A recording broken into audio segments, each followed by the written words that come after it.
Olá, meus alunos, sejam muito bem-vindos, alunos e alunas do Monster Concursos. É com muito prazer. Eu, professor Nicolas, recebo vocês aqui hoje para conversarmos sobre esse concurso da Polícia Militar da Bahia. Pessoal, sejam muito bem-vindos, já vai se aconchegando na cadeira, tá? Um pedido que eu sempre falo: deixe uma garrafa de água do seu lado para que você não possa levantar, para que você nem precise, né? Levantar, a verdade é essa, durante os primeiros 30 minutos da nossa aula, que serão exatamente 30 minutos. Depois faremos o intervalo e você, tá? Se for necessário, faça qualquer outra coisa. Mas no momento eu quero o máximo da sua atenção para a gente poder discutir um pouco sobre esse conceito de direito administrativo, tá? Sendo mais específico, um tópico dentro do seu edital que fala poderes administrativos, beleza? É o que nós vamos trabalhar aqui hoje. Então, meus queridos, novamente se aconcheguem na cadeira, beleza? E se preparem para a nossa aula. O que nós vamos abordar de mais importante aqui? Eu, pessoal, vou partir do pressuposto aqui, porque por mais que vocês tenham estudado poderes administrativos, tá? Vou imaginar que eu estou falando com alunos que estão estudando para direito, estudando poderes administrativos. Vou passar algumas dicas, tá? Algumas dicas aqui que são questões de prova. São dicas baseadas em questão de prova. Professor, mas eu nunca estudei poderes administrativos. Beleza, te faço convite, pode ficar aqui com a gente, que eu vou tratar também você da mesma maneira. Vou pegar aqui muita coisa da base, beleza? Porque eu pegando da base, eu atendo você que nunca estudou poderes administrativos e atendo os demais também que já estudaram e vão utilizar essa aula de hoje como revisão. Tá? Então eu vou abordar aqui as duas fases de aluno, o aluno inicial e o aluno um pouco mais avançado. Pode ficar tranquilo. E o que eu te peço também? Caneta na mão, tá? Pelo menos as 3 cores de caneta, azul, preto e vermelho, para a gente fazer as anotações. Ou então 2 cores de caneta, tudo bem? Preta e azul. E também uma folha 4, deixa no jeito aí para você passar as anotações para o seu caderno. Ou então, professor, não tem folha 4, mas eu tenho um caderno brochurão, serve da mesma forma. Só te peço, coloque o tópico lá, poderes administrativos, e me acompanhe aqui. Show? Vamos lá? Olha só. Então, vocês já sabem meu nome, professor Nicolas, matéria de Direito Administrativo, tópico poderes administrativos para a Polícia Militar da Bahia, tá? Para começar, quais são os poderes administrativos, tá? Quais são os poderes administrativos? Deixa eu colocar aqui no canto. Nós temos poder hierárquico. Deixa eu colocar em letra. Nós temos os poderes hierárquico.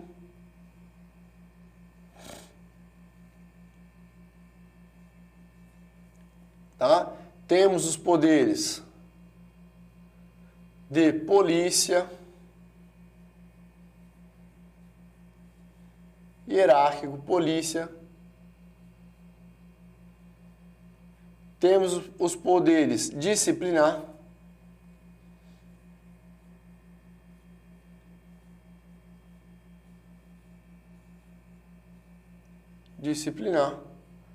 Os poderes discricionário,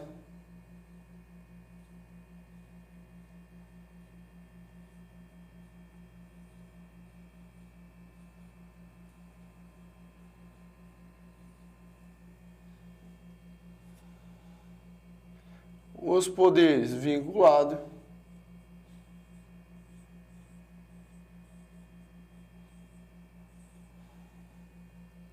e por último, não menos importante, o poder normativo ou regulamentar. Beleza? Então, quais são os poderes administrativos? Quais são os poderes que caem na nossa prova? É o poder hierárquico, poder de polícia, poder disciplinar, discricionário vinculado e normativo, tá? Olha só, vamos começar aqui. Como que isso pode aparecer em prova? O mais importante é isso. Poderes administrativos. Beleza, professor? Por mais que eu ainda estou começando a pegar o conteúdo agora, você já passou quais são eles, é o que cai em prova. Agora, isso cai em prova, mas de que forma aparece em prova? De que forma é cobrado nas provas de concurso? É isso que nós vamos ver aqui hoje, beleza? Então, vou falar para você sobre poder hierárquico, sobre poder disciplinar, de polícia e assim por diante. Deixa eu só adiantar para você o seguinte, olha só. Como que na maioria das vezes isso é cobrado? Forma de conceito, tá? conceito. Eu acho esse poder administrativos bastante tranquilo de aprender. Eu não estou falando que é fácil. Não falo que é fácil, não me interprete mal. Só que, como é uma parte conceitual, pessoal, é até mais gostoso, tá? De aprender. Comece a, quando formos trabalhar poder hierárquico de polidisciplinar, tentar buscar alguma identidade. Por que é poder hierárquico? Será que se fala de hierarquia? Será que tem alguma coisa a ver com isso nesse sentido? Tá? Por que poder de polícia? Hein? Será que tem algo a ver com fiscalização? Pessoal, é exatamente isso. Tá? Veja que as palavras ela têm um sentido. Tá? Ela tem um porquê. Então nós vamos trabalhar formas conceituais. Você relacionando com o que o próprio nome diz, a gente consegue o quê? Vislumbrar para onde nós vamos caminhar, para onde aquele conceito vai nos direcionar.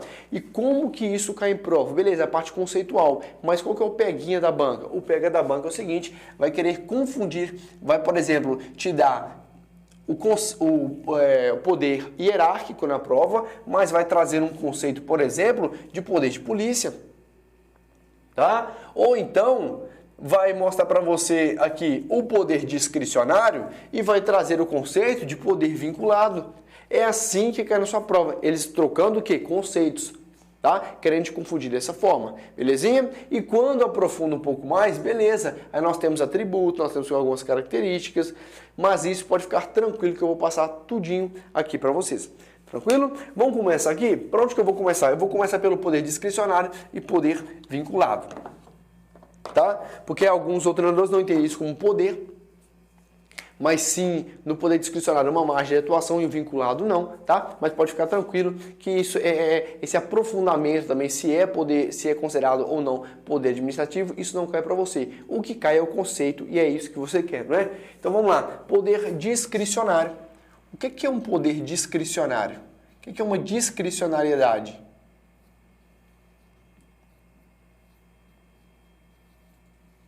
Discricionário, poder discricionário. O que é um poder discricionário, pessoal? Hein? O que é o poder discricionário? Pessoal, discricionariedade, tá? Na verdade, é o que é uma margem de atuação. É quando o Estado confere ao agente público uma liberdade, uma margem de atuação. Vamos de exemplo? Vamos. Olha só. Existe o fiscal, né? Um fiscal do poder público que ele fiscaliza aí as instituições de alimento, por exemplo, como supermercado, como o açougue, tá? Então, tudo que nos ofereça produtos para serem consumidos, como supermercados, açougue, por exemplo, eles são fiscalizados, tá? Por exemplo, se você vai montar ali um açougue, vai comercializar carne, não é de qualquer forma que você faz isso. Não é só colocar uma placa açougue, uma caixa de isopor com gelo e carne lá dentro, de forma alguma, totalmente incorreto. Porque tem os protocolos a serem seguidos da Anvisa, tá? Freezer bem refrigerado, tá? Carnes em estado de qualidade, local adequado, limpo e assim por diante. Da mesma forma acontece isso nos supermercados, tá? Vamos imaginar que o seu Zé é o dono de um açougue e o fiscal chegou para poder... Pessoal, só um detalhe, que este exemplo que eu vou dar para vocês, nós vamos utilizar ele em outros poderes também. Então, volta e meia eu vou utilizar o mesmo exemplo, até porque vai ficar mais fácil, eu dando um exemplo só, servindo para outros poderes, acho que foi mais fácil a gente conseguir compreender e consolidar o conteúdo. Então veja, o seu Zé vai fiscalizar um determinado estabelecimento e lá encontra alguns produtos, por exemplo, algumas carnes, que não estão no seu completo estado de qualidade. Tá? Isso é ilegal, pessoal, isso é errado. Você não pode, tá? Pelos protocolos da Anvisa, pelos protocolos legais, você não pode comercializar produtos que não estejam no seu máximo, na sua máxima estado de qualidade. Até porque passou um prazo de validade, tem que ser descartado. Beleza? Então veja, tá lá um produto que não está em bom estado de qualidade, o fiscal vai fazer o quê? Vai fazer o seu recolhimento, tá? E muitas das vezes vai poder o quê? Aplicar uma multa naquele comerciante. Aí que entra a discricionariedade. Por exemplo, aquela multa que ele vai aplicar aquela multa que ele vai aplicar no comerciante, no proprietário daquele local, é uma multa, por exemplo, pessoal, que pode variar de 5 a 100 salários mínimos.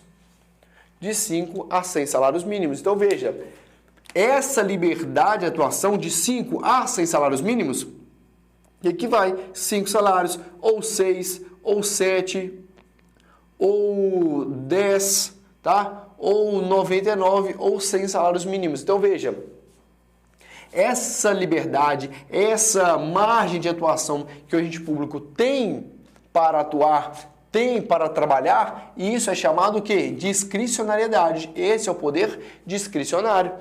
Outro detalhe também, já que ele aplicou a multa, analisando as circunstâncias, tá? As circunstâncias de razoabilidade e proporcionalidade, ele pode também suspender, tá? Aquele estabelecimento, ele pode suspender aquele estabelecimento num prazo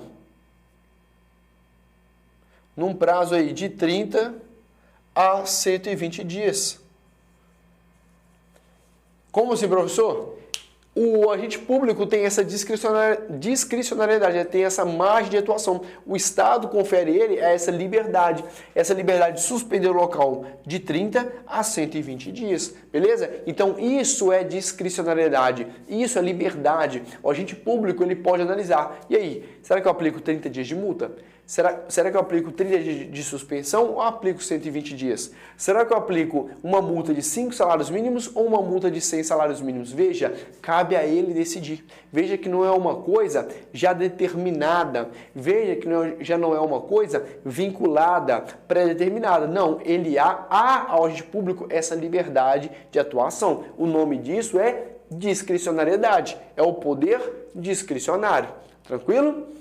Beleza, mas professor, isso não pode, né, o agente público, já que possui essa discricionariedade, isso não seria um poder para o agente público começar a punir quem ele quiser? Aplica, por exemplo, uma suspensão em um chegado dele, uma suspensão menor, e aquele comerciante, por exemplo, que ele tem alguma rixa, algum desentendimento, ele aplica ali uma suspensão máxima.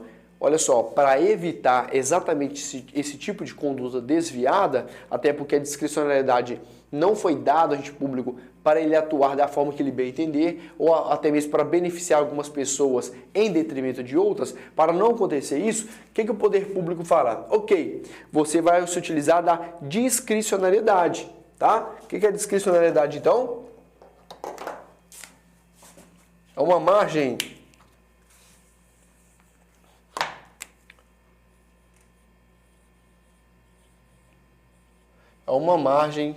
de atuação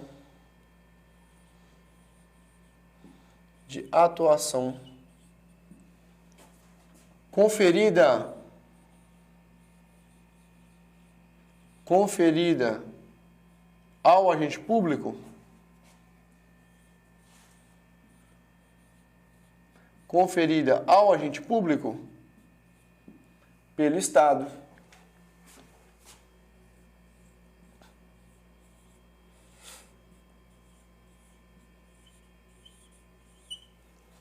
Beleza?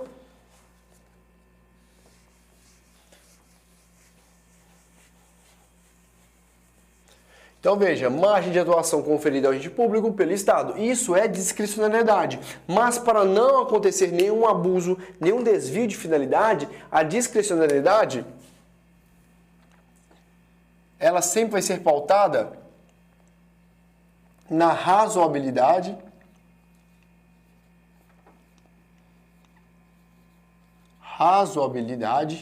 e proporcionalidade.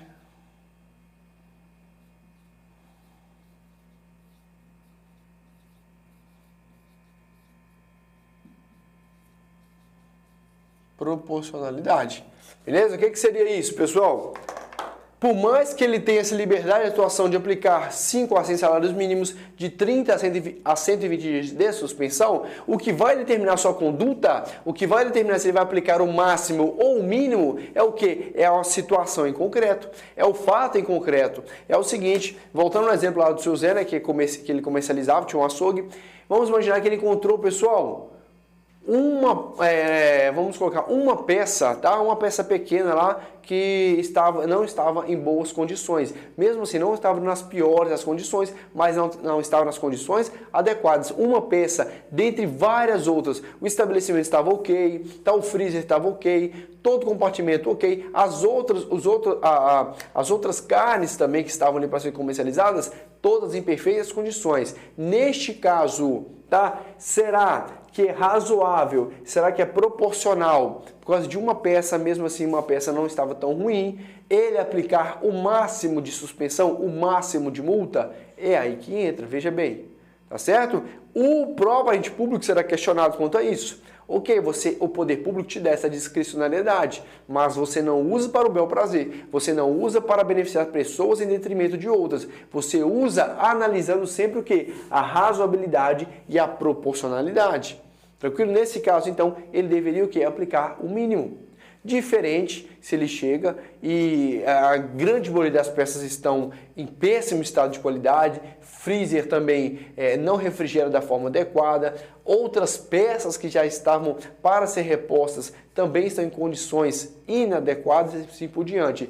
Neste momento, como a grande maioria está inadequada, está irregular, o que eu te pergunto? Será que é razoável? Será que é proporcional nessa situação pior, nessa situação totalmente incompatível com o mercado, incompatível para produzir ou então para levar esse alimento à mesa das pessoas?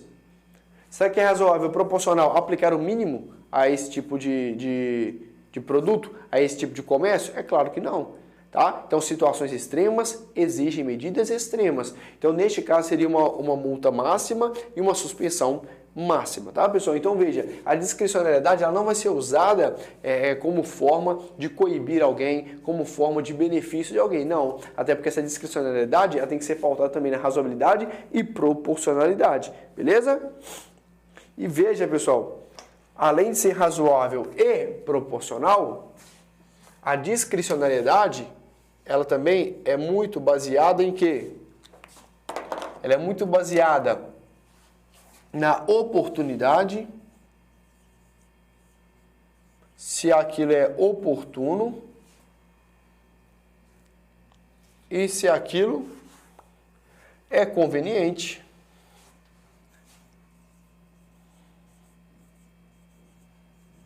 Então é baseado na conveniência e oportunidade. Então veja, olha só. A discricionariedade, tá? Que leva sempre em conta a razoabilidade e proporcionalidade. O que é a discricionariedade? É a margem de atuação conferida ao agente público pelo Estado. Ele sempre tem que analisar se o ato que ele vai tomar é oportuno ou conveniente. Posso dar um exemplo básico, mais um exemplo básico para vocês? Vamos imaginar que tem uma pessoa que queria comercializar o que? Hot dog, cachorro quente na praça, beleza? Queria comercializar hot dogs na praça ali e ele, para comercializar esses hot dogs, ele tem que pedir autorização a quem? Pedir autorização ao prefeito. O prefeito vai conceder a ele esta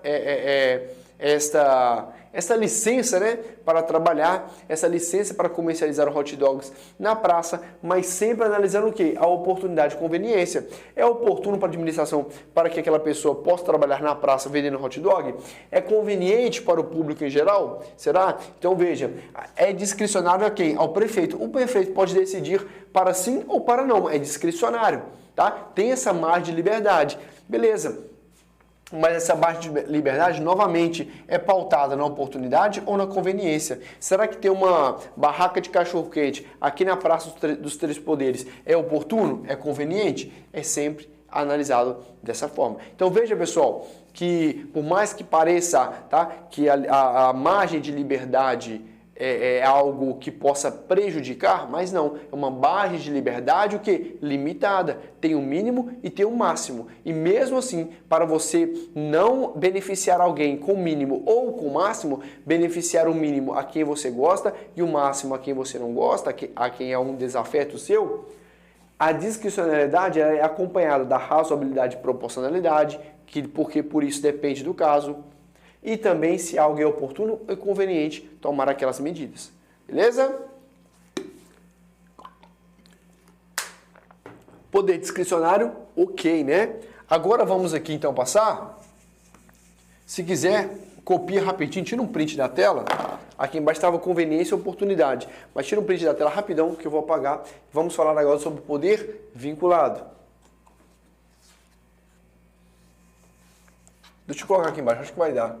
Poder vinculado. Poder discricionário. Poder vinculado.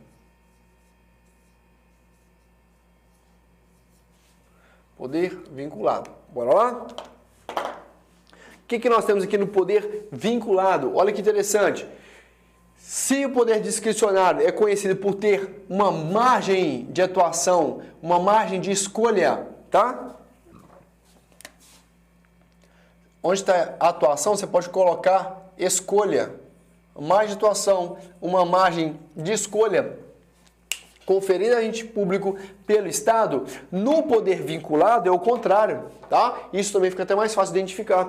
Coloque sempre o discricionário vinculado, ao lado do outro, porque eles costumam trocar em prova. O peguinha geralmente vem em poder discricionário e vinculado, trocando seus conceitos. Se o discricionário, o Estado confere ao agente público essa margem de atuação, no poder vinculado, olha só, no poder vinculado, é conhecido como o quê? Sem margem de escolha. É quando o ente público age sem margem de escolha. Não há escolha para tomar suas decisões. Ele tem que fazer o que está na lei, pronto, acabou. O que está determinado na lei, ele só executa, beleza? Sem ao menos ter que decidir, sempre, sem ao menos ter que decidir em algo que é razoável, proporcional, oportuno e inoportuno. No poder vinculado, nós não falamos sobre isso. Ele simplesmente executa o que se os preenchidos se os requisitos foram preenchidos, cabe a ele executar, pronto, acabou, beleza? Então veja aqui, olha, poder, tá? Poder vinculado, sem margem de escolha, o agente executa, tendo que analisar simplesmente e unicamente o quê? Se os requisitos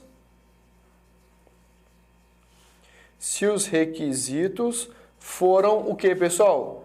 Preenchidos. Analisar se os requisitos foram preenchidos, beleza? Então, poder vinculado é quando falamos que o agente público não possui margem de escolha e analisamos sempre se os requisitos foram preenchidos. E se os requisitos foram preenchidos, temos algumas características para poder passar para você, que é o seguinte: se os requisitos foram preenchidos, fica o agente público, nesse caso, obrigado a atuar, beleza? Se os requisitos foram preenchidos, o agente público fica obrigado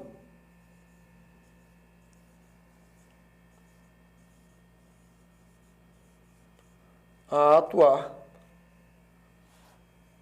nos parâmetros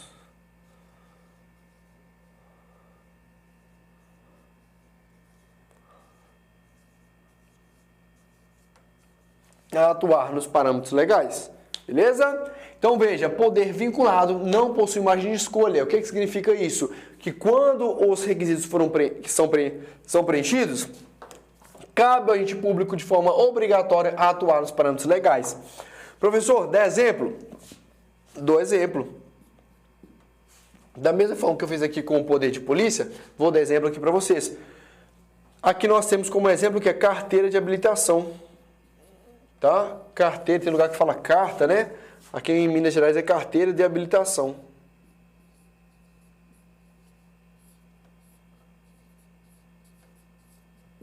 Carteira de habilitação, tá? Um exemplo aqui para vocês. Opa, ficou ruinzinha a letra, né?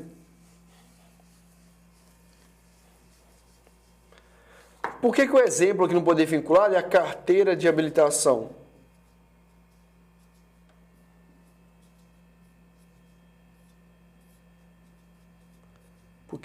Por que aqui no nosso exemplo é carteira de habilitação?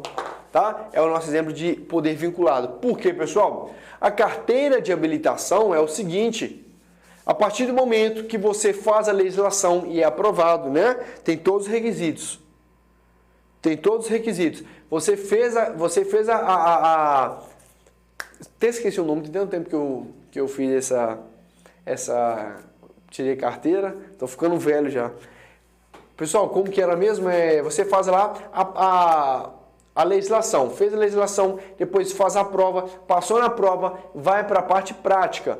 Passando a parte prática, a parte de baliza, a parte de cone, tudo certinho, finalizou, o que acontece? Passou todas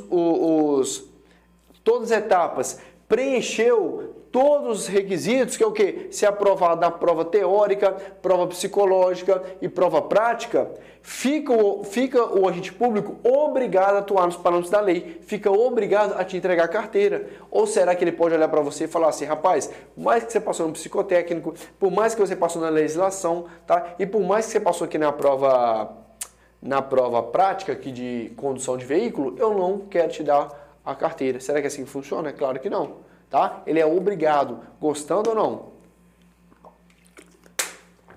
Você preencheu todos os requisitos, é obrigado então a te entregar a carteira. Então veja, isso é o poder vinculado, viu? Isso é um exemplo de poder vinculado. Não cabe a gente público neste momento tomar decisões, tá? Baseados em conveniência e oportunidade ou então na proporcionalidade ou na oportunidade de conveniência. Não é assim que funciona. Ele só vai analisar particular, preencheu os requisitos legais? Preencheu todos os requisitos, todos os protocolos? Ok, toma aqui então a sua carteira, beleza? É assim que funciona. Então, pessoal, para a gente finalizar, para a gente poder matar poder discricionário e vinculado, poder discricionário possui margem de escolha, tá? Por mais que sua margem de escolha é baseada em uma razoabilidade, proporcionalidade, conveniência e oportunidade, o que eu quero que você leve para sua prova? Que poder discricionário é o quê? Quando este público tem uma margem de escolha. E poder vinculado, sem margem de escolha. Pronto. Isso aqui é que se o examinador quiser aprofundar um pouco mais, tá aqui para vocês. Mas em regra, você mata a questão com isso. Poder discricionário, possui margem de escolha. Poder vinculado, não possui margem de escolha. Acabou, tá? Tira um print rapidão, que eu vou apagar e a gente vai dar continuidade. Então, meus queridos, nós finalizamos dois poderes aqui administrativos de suma importância. E posso falar? Um dos que mais caem, tá, para a carreira policial. Beleza? Polícia Militar da Bahia. Um dos tópicos que mais caem para a carreira policial. É o quê? Poder discricionário e vinculado. Qual que é o top 1, professor? O top 1 é esse aqui, olha. Poder de polícia. Nós vamos trabalhar ele depois, tá? Poder de polícia. Mas já que o discricionário nós batemos, deixa eu colocar um Vzinho aqui, e o vinculado também, um Vzinho aqui também, tá? Nós vamos apagar e dar continuidade para trabalharmos os restantes, trabalharmos os demais.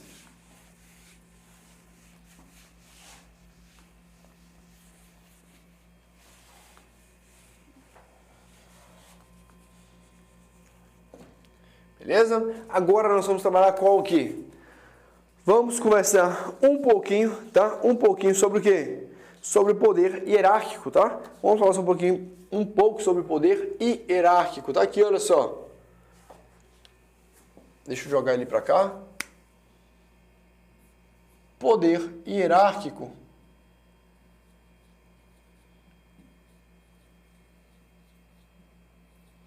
Poder hierárquico, beleza? O que nós temos no poder hierárquico?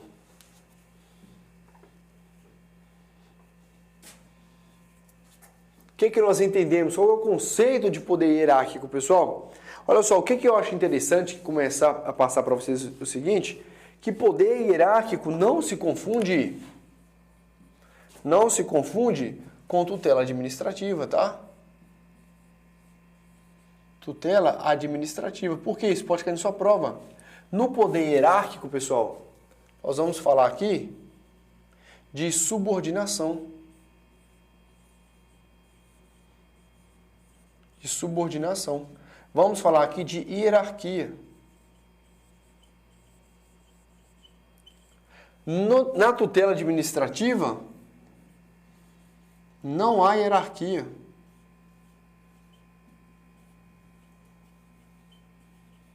Tá? Não há hierarquia. Beleza? O que tem na tutela administrativa é algo chamado, deixa eu colocar aqui, de supervisão ministerial. Supervisão ministerial. Beleza?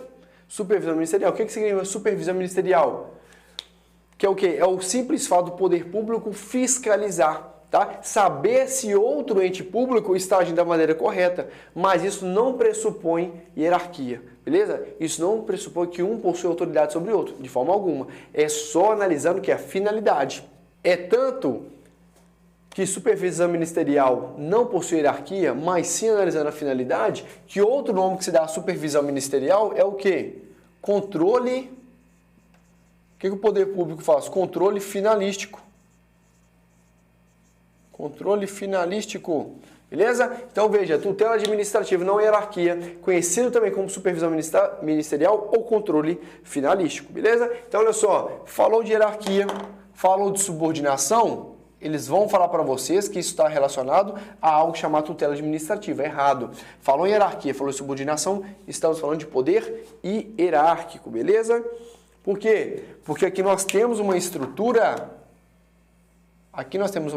de agentes e órgãos.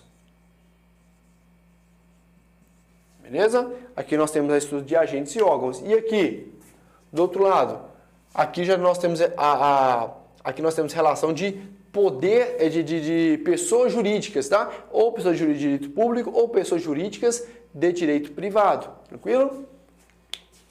Então veja, pessoal, falou de subordinação, falou de hierarquia, agentes públicos e órgãos, nós estamos falando de poder hierárquico. Professor, como que isso aparece em prova? É exatamente assim. O que eu tenho te passado aqui é para você resolver questões de prova. A minha finalidade não é que você fique expert em direito administrativo, mas que você fique expert em acertar todas as questões. E para acertar as questões, tem que saber o quê? As palavras-chave. Então, hierarquia e subordinação são palavras-chave de poder hierárquico. É isso que você vai puxar nas questões. Tá? Por isso que é importante, depois quando acabarmos aqui, tem aulas minhas também falando sobre isso.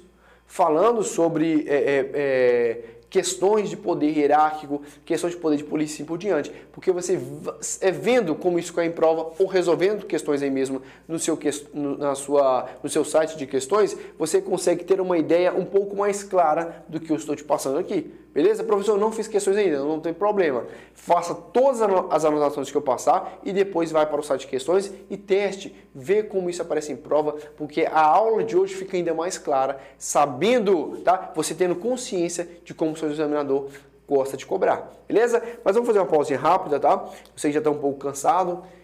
Vai lá, dá uma espreguiçada, beba uma água, coma alguma coisa e retorne aqui, beleza? Te aguardo até daqui a pouco. Até mais.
Fala, meus queridos, retornando aqui a nossa aula para finalizarmos o último bloco, tá? Então nós vimos já aqui para retomar, nós vimos de poder discricionário, poder vinculado, agora estamos indo para poder hierárquico, tá? Então retomando, poder hierárquico é diferente de poder, é diferente de tutela administrativa, vai querer te confundir o examinador nesse quesito.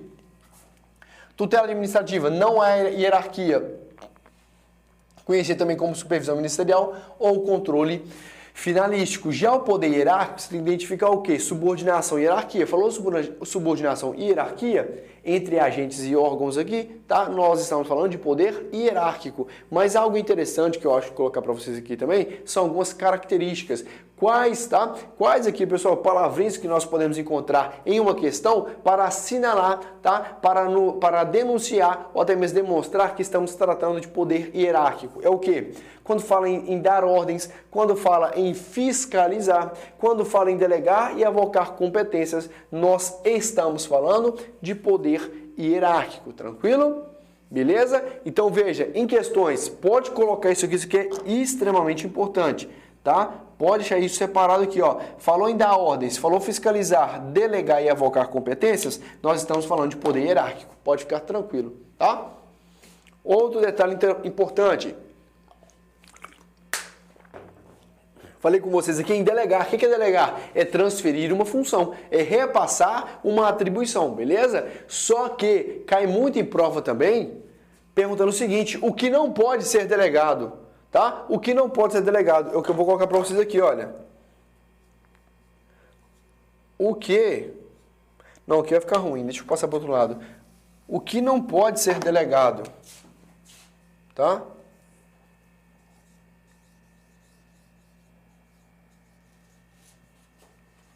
O que não pode ser... O que não pode ser delegado?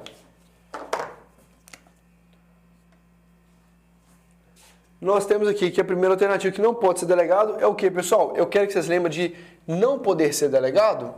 Eu quero que vocês lembrem de algo que é um mnemônico que eu já utilizei, que é a famosa cenoura.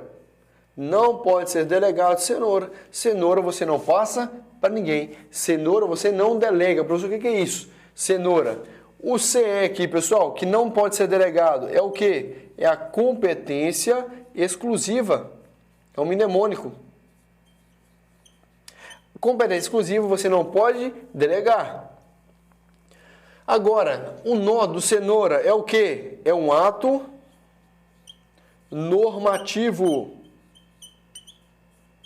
Um ato normativo também não pode ser delegado. E por último, não menos importante, o que não pode ser delegado do urá da cenoura é o quê? É um recurso administrativo.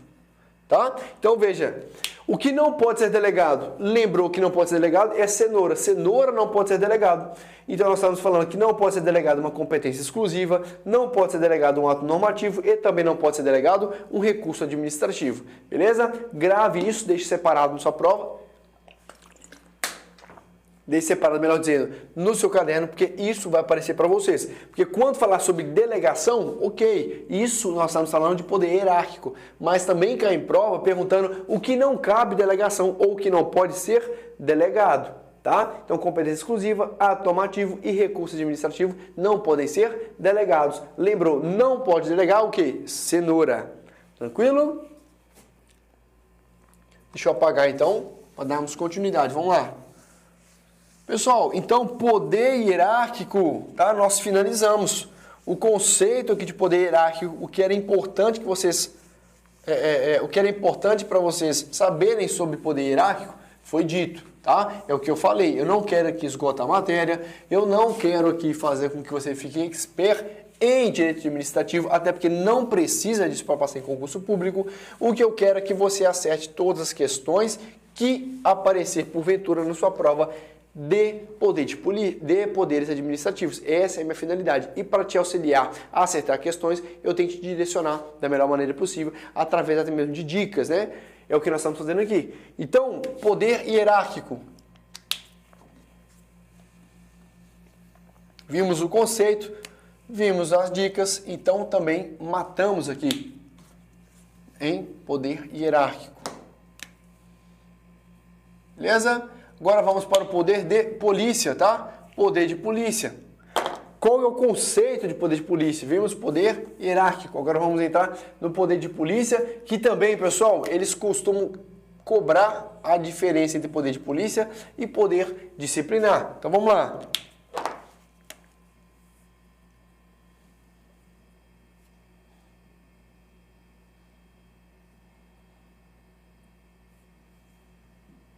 Poder de polícia.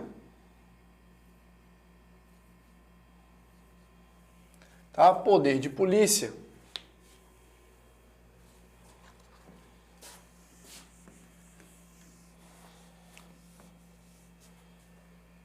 Beleza? Poder de polícia, olha só.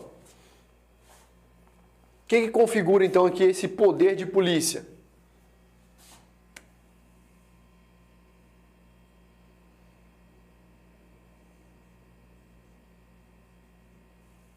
O que significa? O que é o conceito de poder de polícia, pessoal?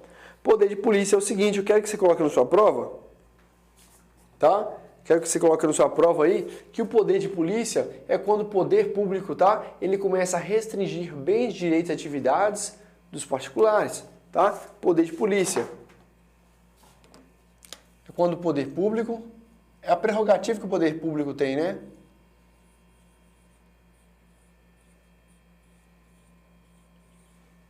Restringe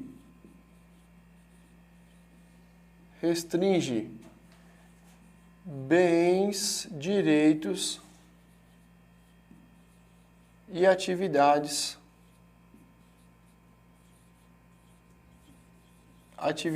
de particulares.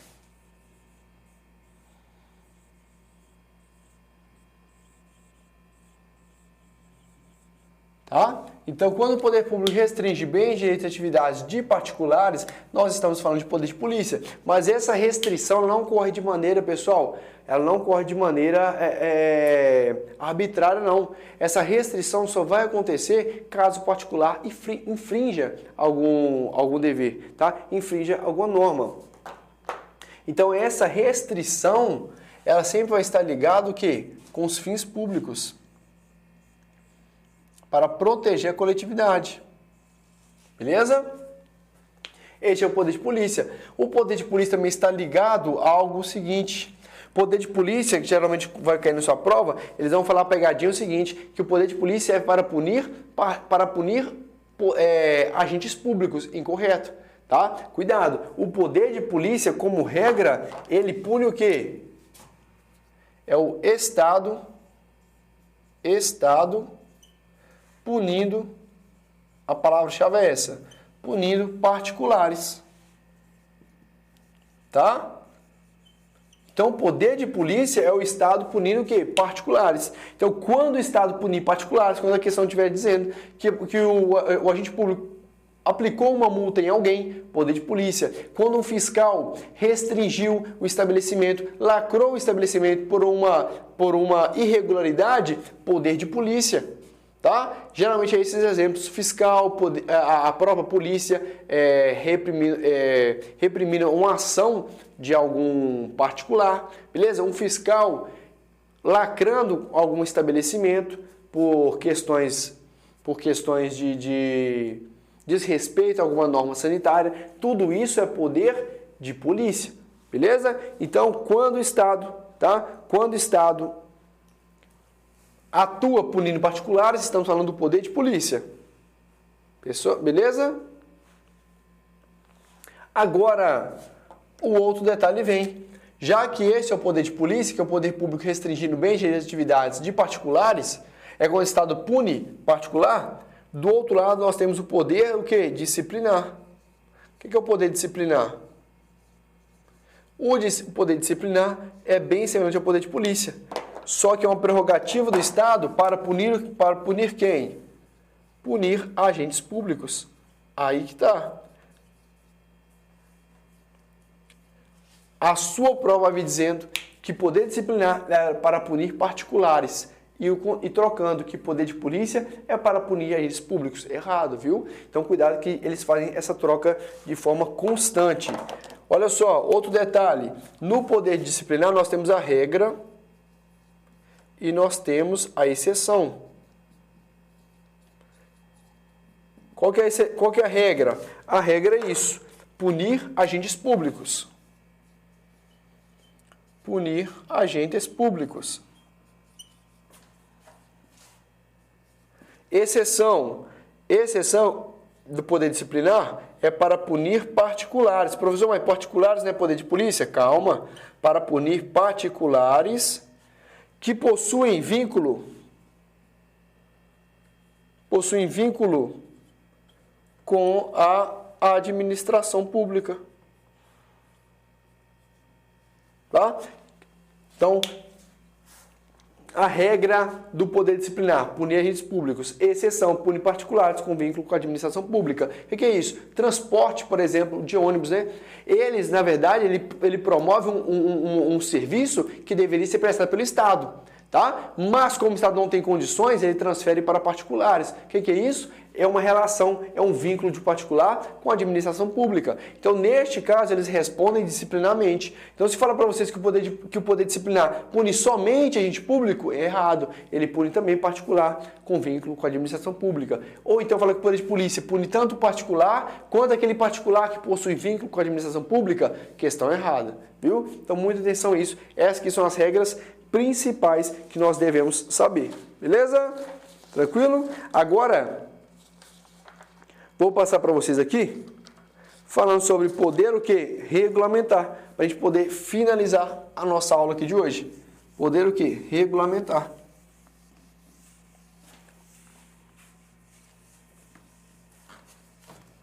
Espero que você tenha tirado um print. Se não tirou um print, volte a aula rapidinho aí, tira um print e vamos dar continuidade. Poder regulamentar para fecharmos a aula aqui de hoje.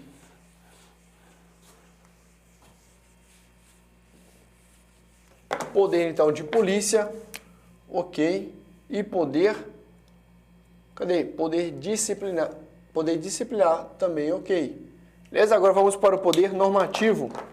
Poder normativo. Normativo. Poder normativo. Beleza? O que fala o poder normativo aqui? Nós temos o seguinte, que o poder normativo, beleza? O poder normativo é o poder de quê, pessoal? De editar atos normativos.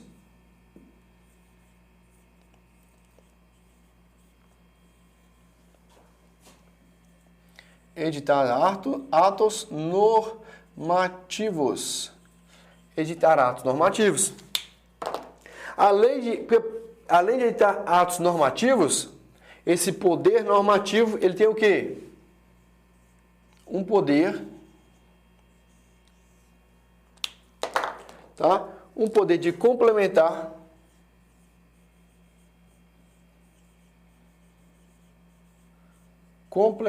e regular. Complementar e regular o que, pessoal? Uma lei. Tá? Então, se uma lei está precisando de um complemento, se uma lei precisa ser regulamentada, nós estamos falando de um poder normativo. Cai menos, tá? Para o seu cargo policial, o que mais cai é poder de polícia, poder disciplinar, discricionário e vinculado. Hierárquico e normativo cai bem pouco, cai mais para a parte de tribunal. Mas pode ficar ciente também, porque caso caia, você já consegue matar, beleza? Tudo isso, pessoal, o poder normativo que edita atos normativos para complementar ou regular uma lei, qual que é a finalidade de fazer tudo isso? A finalidade é promover a fiel execução da lei. Tá? É promover a fiel execução da lei. Beleza? Tranquilo? Então, pessoal, aqui trata sobre o poder normativo. O que é mais importante para que vocês saibam sobre o poder normativo é exatamente isso. Poder normativo, editar atos normativos, poder para complementar e regular, tudo isso para manter a fiel execução legal. Show? Então, finalizamos aqui também poder normativo e como há um tempo ainda de sobra, todos os poderes já finalizados, todos os bizus passados para você, eu quero falar algo rapidinho, tá? Com vocês aqui sobre abuso de poder, tá? Abuso de poder também que costuma cair em prova de concurso e que também é bastante interessante. Cai muito em prova de concurso, tem mais carreira policial. Vamos bater aqui, olha. Abuso, rapidão, abuso de poder. Quais são as formas de abuso de poder? Como que cai em prova? Exatamente assim, perguntando quais são as formas de abuso de poder. Onde falar, por exemplo, que a forma não existe abuso de poder na modalidade omissiva, que para cometer abuso de poder tem que ser na forma comissiva, agindo, questão errada. Por quê? Porque uma das modalidades de abuso de poder, deixa eu colocar um pouco mais aqui para baixo, é o quê? É a modalidade de omissão, omissiva. Então, existe abuso de poder na modalidade omissiva? Existe, perfeitamente, está aqui. Outro detalhe, que é os que mais caem em prova, porque já que a omissão é mais fácil, é o excesso e o desvio, tá? Então, existe abuso de poder na modalidade de excesso e na modalidade de desvio. O que é abuso de poder na modalidade excesso? Tá? O erro está aqui, ó, na competência. O abuso está aqui, na competência. Por quê? Porque é quando o agente público, não tendo competência para tal, ele age fora, tá? Ele age fora ou além de sua competência. Ele age fora ou além da sua competência. Então, ele não possui competência para tal, então agiu fora ou além, acaba de cometer excesso,